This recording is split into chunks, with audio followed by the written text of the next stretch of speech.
اور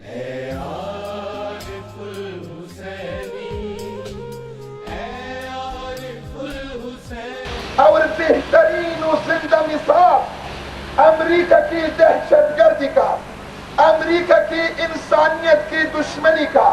امریکہ کی انسانی حقوق کی پامالی کا، امریکہ کی بین الاقوامی اصول کی حدود کی توڑنے کا، امریکہ کی انسانی جانوں کی کوئی پرواہ نہ کرنے کا یہی حادثہ تھا جو امریکہ کے ذریعے خلیج میں رونما ہوا، جس کے نتیجے میں تقریباً 290 بے گناہ افراد شہید ہو اور اپنی جانوں سے وہ جو ہے انہوں نے ہاتھ دھو ڈالے۔ میں یہ کہتا ہوں کہ آج سارے لوگوں کی آنکھیں کھولنی چاہیے کہ امریکہ دنیا میں سب سے بڑا دہشت گرد ہے، امریکہ جمہوریت کا سب سے بڑا دشمن ہے، امریکہ حقوق بشر کا سب سے بڑا دشمن ہے،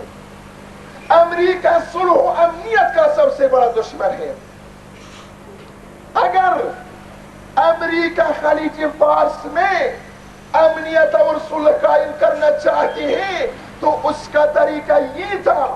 کہ جس نے خلیج فارس میں کشتیوں کا جنگ شروع کیا تھا یعنی صدام، بین الاقوامی سطح پر اس پر دباؤ ڈالتے، اس کے ہاتھوں کو پکڑ کر روکتے، نہ ہی کہ وہ ناٹو ممالک کے بیڑوں کو اپنے ساتھ ملا کر خلیج فارس کے پانیوں کے اندر آ کر خلیج کے خطرے کو اور کئی گنا زیادہ کر دیا۔ ہم یہ کہتے ہیں کہ امریکہ کے خلیج میں آنے کے بعد نہ صرف خلیج میں امنیت قائم ہو گیا بلکہ وہاں کی حالت اور متشنج ہو گئی۔ ہم یہ کہتے ہیں کہ امریکہ کے اس جرم میں وہ لوگ بھی امریکہ کے ساتھ برابر شریک ہیں جنہوں نے امریکہ اور ناٹو کو خلیج فارس میں آنے کی دعوت دی، خواہ وہ کویت ہو یا سعودی ہو۔ ہم یہ کہتے ہیں کہ یہ جو خلیج فارس کے واقعات ہیں ان میں سعودیہ کا اور کویت کا سب سے بڑا ہاتھ ہے۔ یہی کویت تھا جس نے امریکہ کو دعوت دی یہاں آ کر، ان کے نتیجے میں یہ 290 انسان قتل عام ہو گئے۔ یہی سعودیہ تھا جس نے کویت کو یہ مشورہ دے دیا کہ امریکہ کو یہاں محدود کرنا، ایران، لبنان اور فلسطینی حجاجوں کو مسجد الحرام سے روکنا۔ ہم ان سب کو ایک ساتھ سمجھتے ہیں، ہمیں تعجب ہوتی ہے ان افراد پر جو